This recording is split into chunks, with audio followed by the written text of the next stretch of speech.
Saya percaya kita bisa melihat semuanya. Sudah terlihat? Sudah terlihat ya. Saudara yang terkasih dalam Tuhan, saya akan memulai mengajak kita membaca terlebih dahulu firman Tuhan. Ya, di dalam Lukas pasal 17 ayat 11 sampai dengan ayat 19. Lukas pasal 17 ayat 11 sampai dengan ayat 19. Lembaga Alkitab Indonesia Terjemahan Baru memberikan perikop ini sebuah judul ke-10 orang kusta. Dalam perjalanan Yesus ke Yerusalem, Yesus menyusur perbatasan Samaria dan Galilea.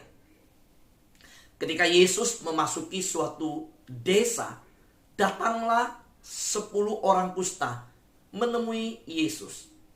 Mereka tinggal berdiri agak jauh dan berteriak, "Yesus, Guru, kasihanilah kami." Lalu Yesus memandang mereka dan berkata, "Pergilah, perlihatkanlah dirimu kepada imam-imam." Dan sementara mereka di tengah jalan, mereka menjadi tahir. Seorang dari mereka ketika melihat bahwa ia telah sembuh, kembali sambil memuliakan Allah dengan suara nyaring. Lalu tersungkur di depan kaki Yesus dan mengucap syukur kepada Yesus. Orang itu adalah seorang Samaria. Lalu Yesus berkata, "Bukankah ke-10 orang tadi semuanya telah menjadi tahir? Di manakah yang 9 orang itu? Tidak adakah di antara mereka yang kembali untuk memuliakan Allah selain daripada orang asing ini?" Lalu Yesus berkata kepada orang itu, "Berdirilah dan pergilah. Imanmu telah menyelamatkan engkau." Saudara yang terkasih dalam Tuhan, hari ini mari kita merenungkan firman Tuhan yang berbicara tentang bersyukur untuk semua yang telah Tuhan lakukan. Kita tahu di dalam firman Tuhan Filipi pasal 4 ayat 6 berkata, "Janganlah hendaknya kamu khawatir tentang apapun juga, tetapi nyatakanlah dalam segala hal keinginanmu kepada Allah dalam doa dan permohonan dengan ucapan syukur." Ketika berbicara dalam segala hal mengucap syukur, kisah tentang 10 orang kusta tadi, Yesus berbicara dengan tegas dan sangat jelas kepada murid-murid yang menyaksikan mujizat yang terjadi terhadap orang kusta. Saudara, kita tahu latar belakang dari budaya dan disiplin agamawi terhadap orang kusta di dalam perjanjian baru maupun perjanjian lama. Orang kusta jelas dikatakan di ayat pertama bahwa ketika Yesus menyusur perbatasan Samaria dan Galilea, artinya itu adalah daerah di luar Yerusalem. Pada waktu dikatakan dalam perjalanan Yesus ke Yerusalem, Yesus menyusur perbatasan Samaria dan Galilea, dan memang di daerah situlah orang-orang kusta dikucilkan. Orang kusta adalah orang yang dijauhkan dari ibadah-ibadah. Mereka tidak boleh masuk ke bait Allah. Secara mental mereka tentu tidak mengalami sebuah penyegaran karena mereka terkucil dari sosialitas. Mereka tidak boleh berkumpul dengan orang sehat. Mereka tinggal di luar daripada pemukiman orang sehat. Mereka dikucilkan, mereka dianggap dikutuk oleh Allah. Mereka selama tahun-tahun kehidupan tidak bisa menyembah dan beribadah di bait Allah secara rohani secara mental, secara jasmani, mereka adalah orang yang terusir, dikucilkan. Pada waktu mereka mendengar Yesus melalui tempat yang mereka bisa menghampiri, mereka berteriak, "Yesus, Guru," dikatakan demikian.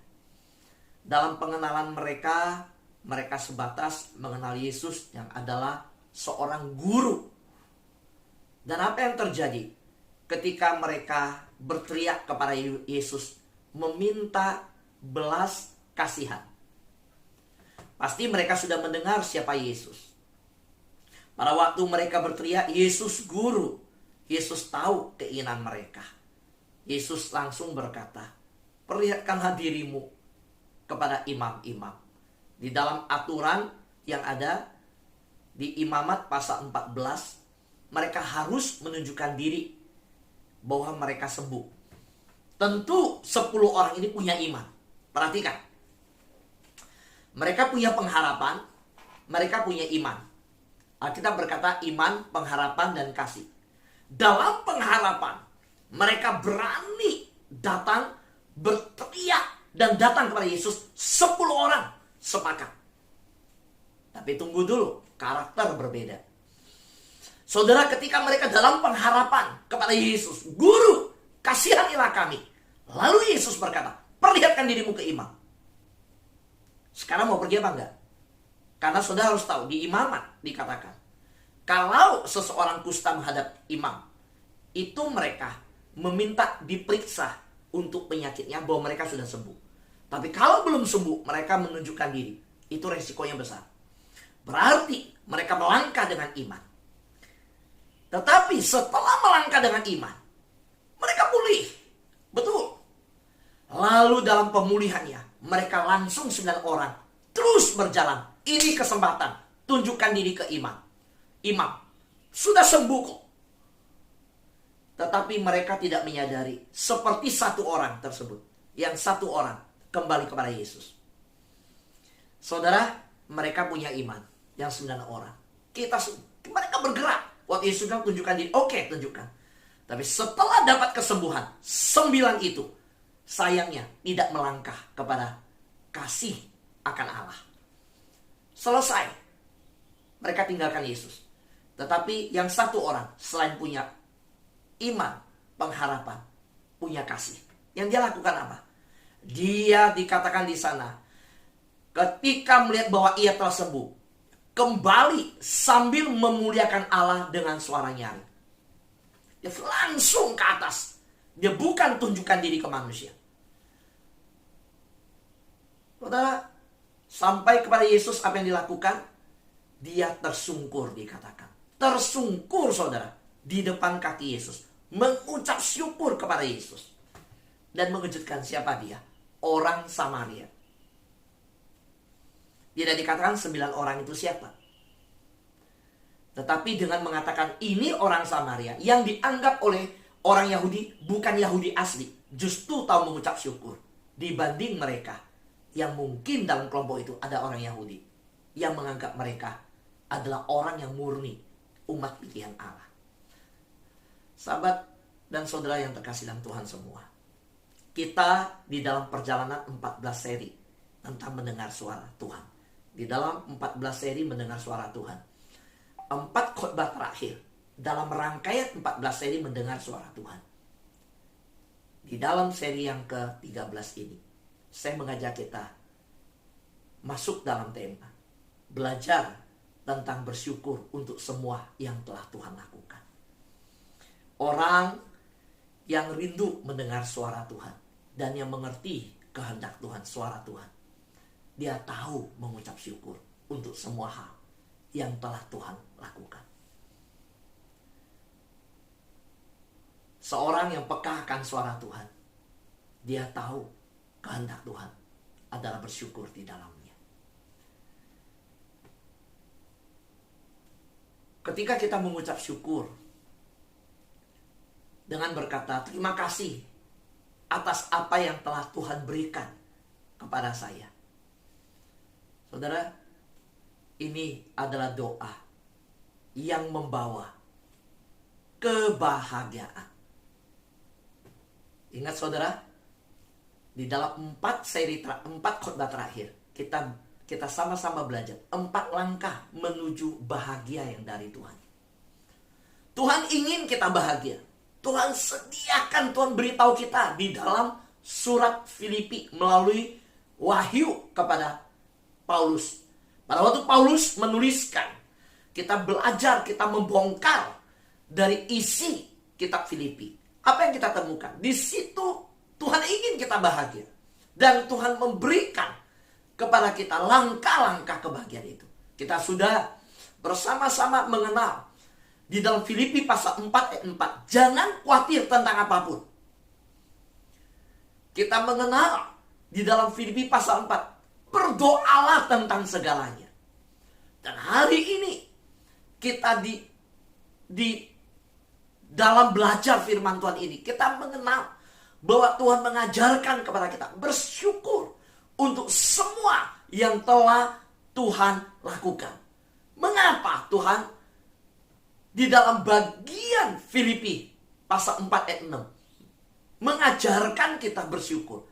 Karena bersyukur itu membawa kita menuju kepada kebahagiaan. Pada waktu kita berkata kepada Tuhan, aku bersyukur atas apa yang telah Tuhan kerjakan, Tuhan berikan untuk hidup saya. Saudara tahu, dalam doa kita berkata-kata demikian, ini membawa kebahagiaan. Saudara, coba kalau kita mengeluh, coba ketika kita bersungut-sungut, apa yang kita rasakan? Lalu cobalah bersyukur. Dan bandingkan perasaan ketika kita bersyukur dengan kita mengeluh dan kita menggerutu. Apakah beda? Sangat berbeda. Saudara yang terkasih dalam Tuhan, mengapa saya ingin kita belajar dan berkata bersama-sama dengan saya? Saya juga belajar bahwa kita yuk naikkan syukur kepada Tuhan.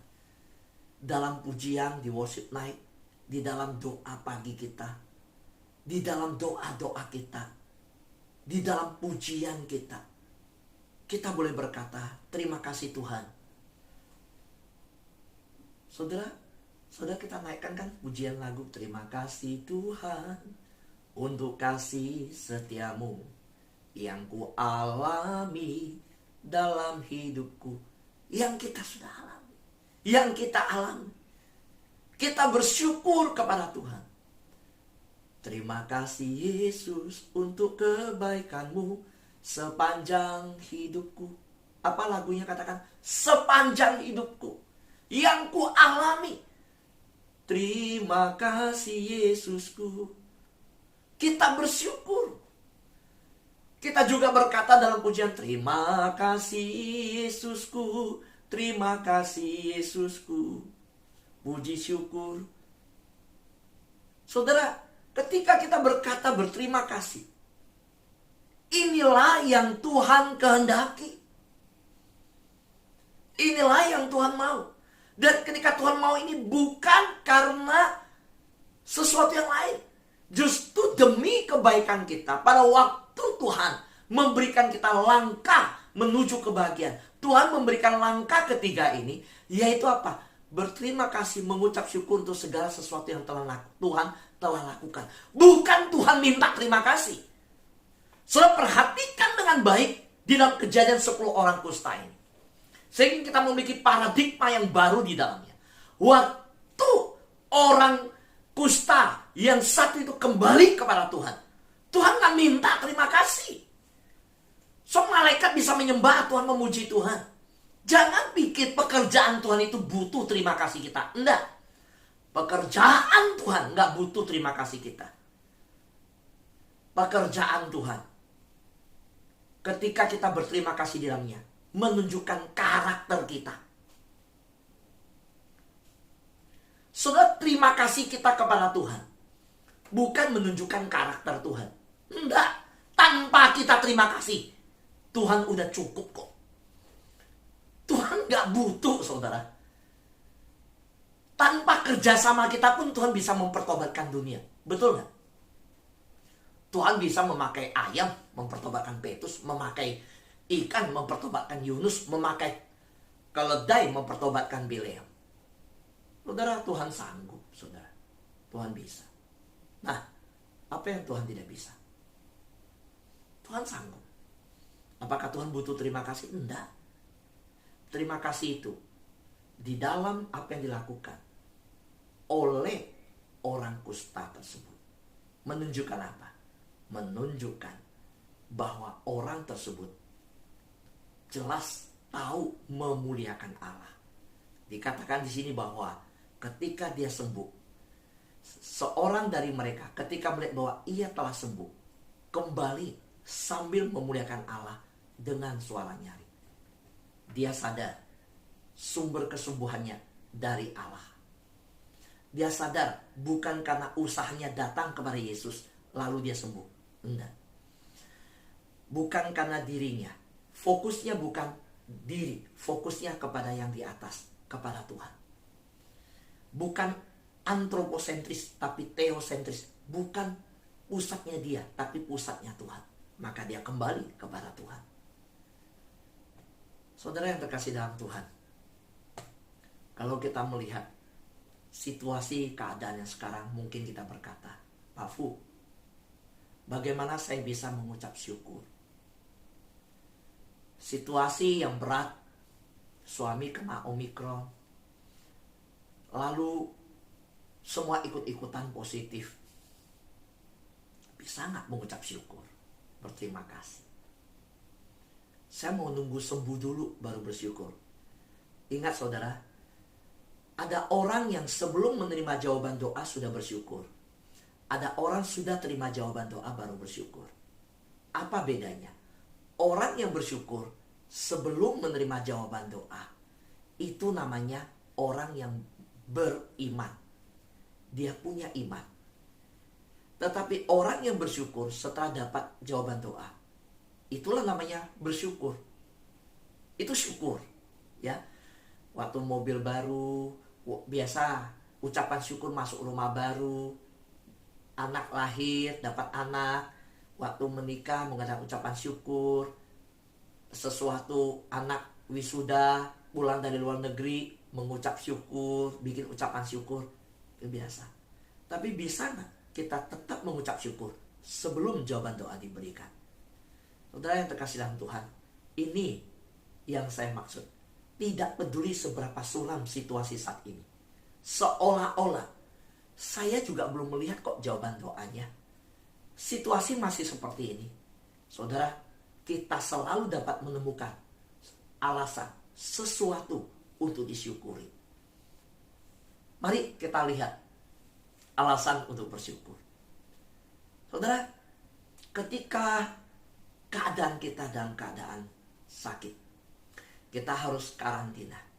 Bukankah kita bersyukur bahwa Tuhan hadir di tengah-tengah pergumulan kita?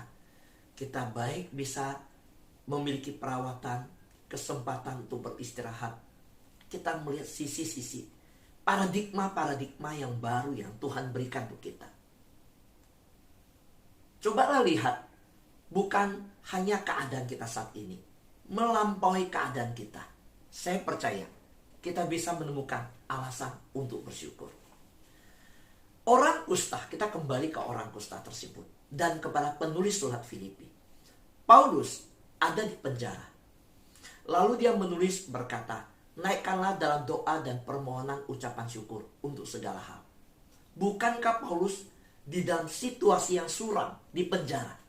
Bagaimana dia bisa mengajar orang untuk bersyukur? Mengapa dia mengajarkan bersyukur?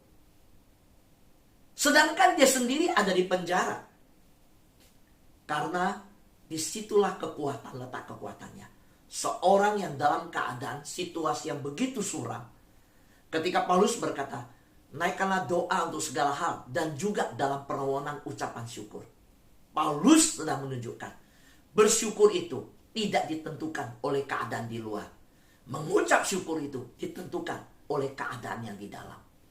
Saudara, bukan lingkungan yang menentukan kita bisa bersyukur apa tidak, tetapi hati kita yang menunjukkan kita bisa bersyukur kepada Tuhan atau tidak. Amin. Pada waktu umat Israel menggerutu, mengeluh, gak ada makan, nggak ada minum. Mereka mengeluh, orang-orang Kanaan terlalu besar untuk ditaklukkan. 12 orang pengintai, 2 orang bisa berkata, enggak, kita pegang janji Tuhan. Kita tahu kalau Tuhan sudah berkata memberikan tanah Kanaan, Tuhan pasti memberikannya. Kita maju. Saudara tahu apa yang terjadi? 10 orang berkata, kita nggak bisa maju. Jadi, kenapa di antara orang Israel ada 2 orang yang positif, yang berani berkata, waktu semua orang Israel mengambil batu, mau melempari Musa, mau merajam Musa dan berkata, engkau bawa kami ke sini supaya kami mati dikubur di sini. Apa tidak ada kuburan di Mesir? Soal apa yang terjadi? 2 orang itu berkata, enggak, kita pegang janji Tuhan. Situasinya suram. Orang di sana besar-besar, seperti raksasa, gede besar, nggak usah takut. Saudara, jadi di dalam konsep bersyukur, bukan ditentukan di luar, di dalam. Dan kedua, bukan ditentukan situasi di luar, tetapi ditentukan oleh janji Tuhan. Saya bersyukur bukan karena keadaan saya. Oh, kita nggak bersyukur. Saya bersyukur suami saya kena stroke. Saya bersyukur anak saya musibah. Saya bersyukur anak saya nggak naik kelas. Enggak, kita bersyukur. Tetapi di tengah keadaan itu, kita bersyukur bahwa janji Tuhan pasti digenapi. Berapa banyak saya melihat anak-anak yang secara normal, keadaan yang ada, orang tua menangis, mengeluh. Nggak mungkin bisa ada masa depan. Kita tahu, saya sudah bercerita tentang Agustinus. Dia bawa perempuan tidak benar pulang ke rumah. Saudara tahu apa yang terjadi? Mamanya berdoa, melampaui situasi yang ada. Percaya, janji Tuhan pasti genapi. Anak ini diubahkan. Dan Agustinus menjadi bapak gereja. Saudara yang terkasih Tuhan, tidak peduli seberapa suram situasi saudara. Keadaan bersyukur selalu punya alasan. Alasan bersyukur kita temukan bahwa bukan bergantung pada di luar, pada di dalam. Kedua, alasan bersyukur bukan pada situasi, tetapi pada janji Allah. Amin. Nah, saudara yang terkasih Tuhan, bersyukur kepada Tuhan untuk semua yang telah Tuhan lakukan bagi kita, menjadikan kita bahagia. Siapa yang rindu bahagia? Yang di YouTube, yang di Zoom, yang YouTube lambaikan tangan nggak bisa lihat ya. Yang di YouTube ketik kata amin. Siapa yang rindu bahagia? Iya. Saudara tahu tidak? Bersyukur kepada Tuhan untuk semua yang telah Tuhan lakukan bagi kita, menjadikan kita bahagia. Mau bahagia hari ini? Siapa yang mau bahagia? Saudara ingin bahagia? Mengucap syukurlah dalam segala hal. Lukas pasal 17 ayat 16 berkata apa? Orang kusta itu balik datang di hadapan Tuhan, tersungkur di depan kaki Yesus, mengucap syukur kepada Yesus. Kalimat di ayat ini jelas. Tersungkur di depan kaki Yesus. So lihat orang yang bersyukur saudara, nyembah, sujud, tersungkur. So wanita yang menyaki kaki Yesus mengurapi, enggak pikir keadaan sekitar. Oh malu, laki-laki semua, aduh pakai rambut. Enggak, orang kalau nyembah Tuhan udah gak mikir apapun lagi saudara. All out seluruhnya, totalitas, sujud, nyembah, pakai rambut menyekah. So lihat orang, kenapa? Dia tahu hidupnya diselamatkan oleh Tuhan.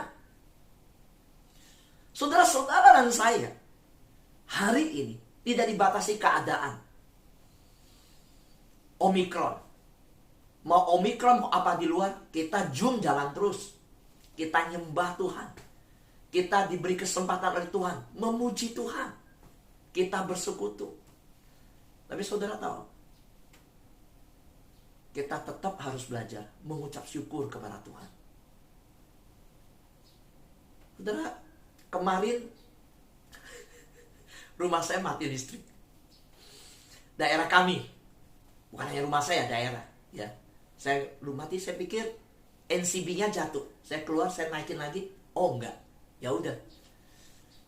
Unik juga, orang Jakarta kalau mati lampu gimana? Ya habis gimana? Ya kan? Kalau yang lain ya ada dengar suara bunyi genset langsung deder. Oh, berarti iya. Berarti daerah ini mati lampu. Dari mana tahu? Selain MCB dinaikkan nggak nyala, kita tahu ada nyalakan genset. Oke. Lalu lakukan apa? Masuk mobil. keluar. Ya kan, pasti panas kan, ya kan, cari adem kan, keluar. Saudara, akhirnya saya baru kerenung. Puji Tuhan loh saudara, semasa berjalannya 1 tahun, paling tidak saya nggak mikir yang depan seperti apa. Selama kita ibadah, saya alami tidak pernah di dini hari jam 5 persis di tempat saya mati lampu saudara. Lu bersyukur, ya kita khotbah live streaming di Zoom, di Zoom, terus live streaming di YouTube. Mati lampu. Kalau ketendang keluar pernah, internet nggak stabil, saya ketendang keluar masuk lagi, pernah ditelepon oleh sahabat doa, ini Pak Fu, waduh kenapa Pak Fu hilang nih, freeze, pernah. Tapi setelah kemarin mati lampu, saya pas di depan TV, ya, di depan TV, anak selesai ibadah, TV mati. So, kemarin saya pulang, kaget kok ada suara di rumah saya. Ini ada orang masuk ya, kok ada suara ramai, ada musik. Saya masuk, ternyata karena mati lampu, TV langsung mati kan. Nah waktu listrik datang, TV-nya nyala sendiri, jalan sendiri, suara ada sendiri. Nah, saya mikir ya, penopangan Tuhan luar biasa, masih seizin Tuhan, seluruh berjalan dengan baik.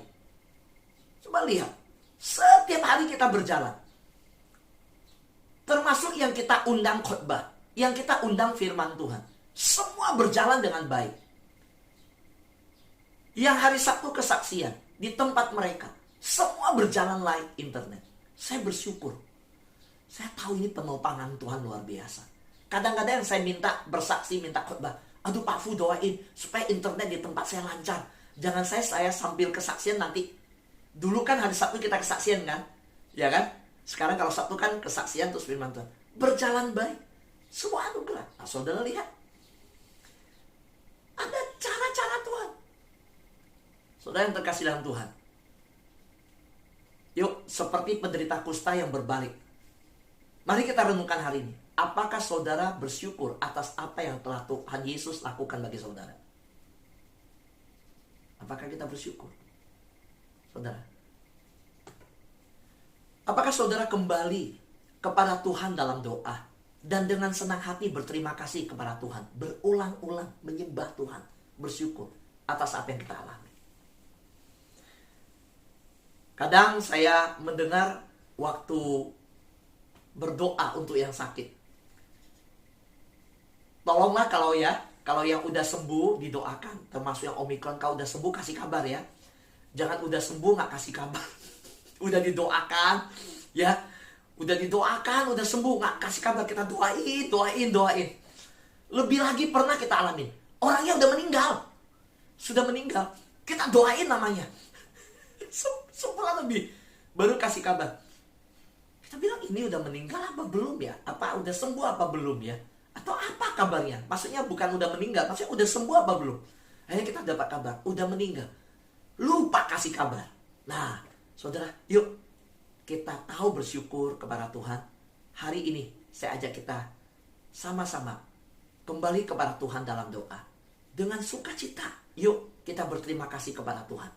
Terus belajar di rumah kita hari ini, sepanjang hari ini. Yuk biarlah dengan karakter bersyukur ini boleh terimpartasi ke anak kita, ke pasangan kita, kepada cucu kita, kepada orang tua kita.